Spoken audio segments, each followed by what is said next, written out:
Hola gente, hoy seguimos analizando la serie Hunters y vamos a analizar el episodio 5 y 6. El título del episodio 5 es At Night All Birds Are Black y el episodio 6 es Ruth 1:16. En el capítulo 5, los cazadores se dividen en dos equipos para conseguir información sobre el fantasma, mientras que Meyer, Roxy y Lonnie van a la casa de una simpatizante de la White Supremacy. Jonah, la hermana Harriet y Joe van a Alabama a buscar a un científico nazi que trabajó con el fantasma. Ambos interrogatorios salen mal y tanto Meyer como la hermana Harriet actúan de manera sospechosa, Meyer asesinando a la mujer a la que interrogaban mientras ella le decía algo que nadie logró entender excepto él, y Harriet, al conocer el nombre de otros nazis que estaban en el lugar, mató a todos excepto a uno que secuestró, lo que hizo pensar a los demás que era una traidora. Mindy y Murray no ayudaron porque estaban terminando los preparativos para el casamiento de su hija, donde Meyer informa a Jonah que su abuela Ruth era quien iba a hacer una oración durante la fiesta, y como ella ya no estaba, él tendría que ocupar su lugar. Mientras tanto, la agente Millie continúa investigando sobre la supuesta aparición de nazis en Estados Unidos y Travis, quien ya había intentado matar a Meyer, ahora ataca en un restaurante a Millie para que deje de investigar.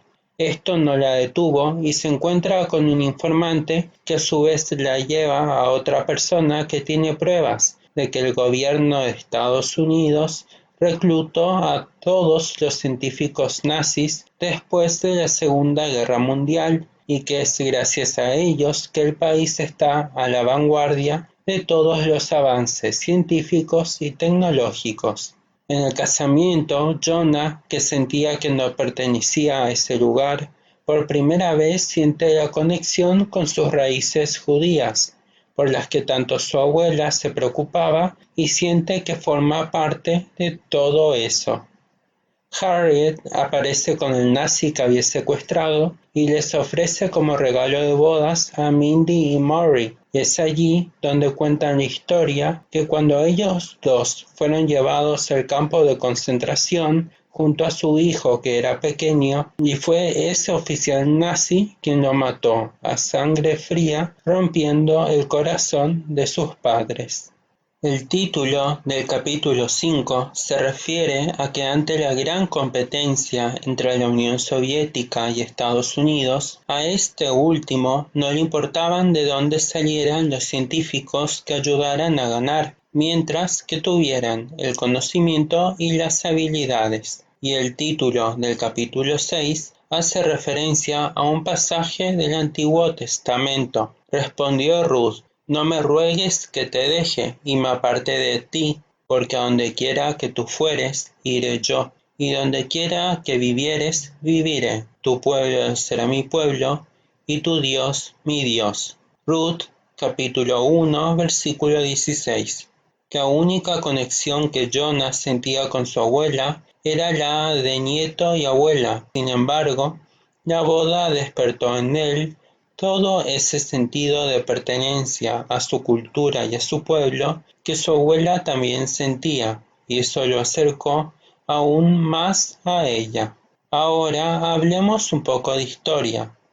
Decir que los experimentos médicos tenían como objetivo ayudar a los militares nazis solo fue una excusa para desarrollar una colección de crueldades contra los judíos y los gitanos, que eran practicadas desde antes del Tercer Reich.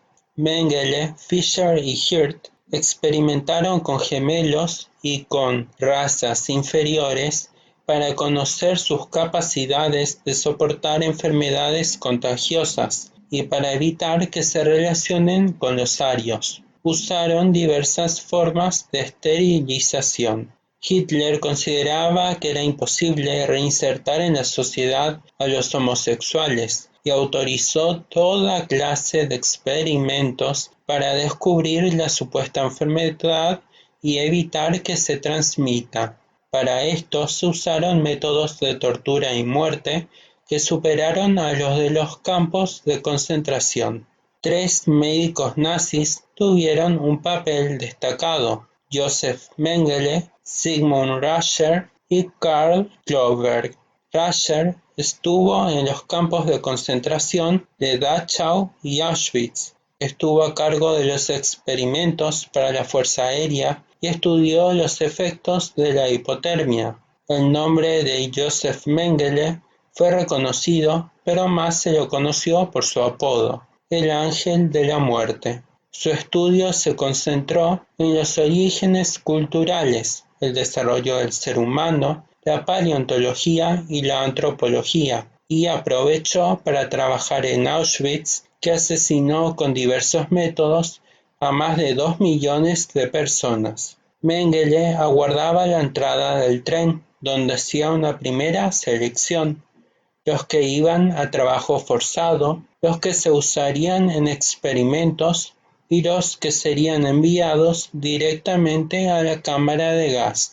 Para él y sus colegas, los niños pequeños eran su laboratorio preferido, ya que aspiraban clonar una nueva raza.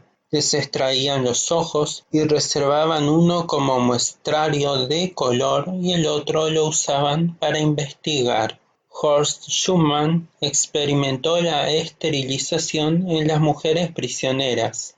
Los médicos del nazismo fueron juzgados por el Tribunal Militar número 1 en 1946 durante 139 días en Nuremberg. El juicio se llamó Los Doctores del Infierno y se presentaron 1.471 pruebas, donde 4 médicos y 3 auxiliares fueron condenados a la horca, 5 médicos condenados a cadena perpetua, 2 médicos sentenciados a 20 años de prisión, 2 médicos sentenciados a 15 años de prisión y 7 médicos declarados inocentes, lo que llama la atención, ya que en la época nazi existieron 52.000 médicos y científicos. Para terminar, quiero recitar una frase de Primo Levi: conocer es necesario porque lo sucedido puede volver a suceder. Las conciencias pueden ser seducidas y obnubiladas de nuevo, las nuestras también. Por ello, meditar sobre lo que pasó es deber de todos.